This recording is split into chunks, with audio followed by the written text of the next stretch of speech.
Hi, I'm Nick Doyle, and I'm the Senior Sales Engineer in the Asia Pacific region for Synergy Sky. And in this video, we're going to look at Synergy Sky Suite, the power of control. And this is just going to be a quick overview of what we can do within control. So let me just pull it up. So we have our Synergy Sky landing page, and from here we can click on the Synergy Control icon. Otherwise, we could go directly to the URL if we have that specified for a help desk operator. So I'll click on that.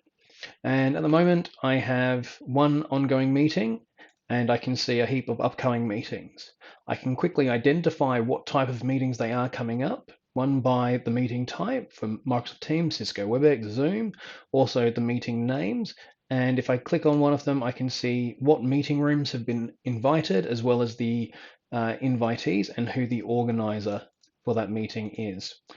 We can see that these two rooms are listed as green, and what that means is that they are available and connectable from the Synergy Sky Suite.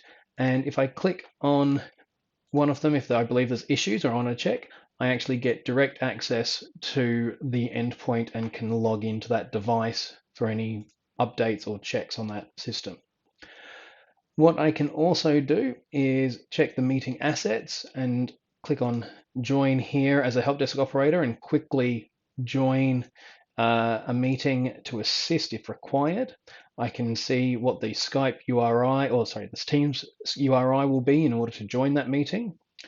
Same with a Zoom meeting. I will get the URL in order to join a Zoom meeting directly from a PC, what the SIP URI is in order to connect, as well as the password in order to join that meeting.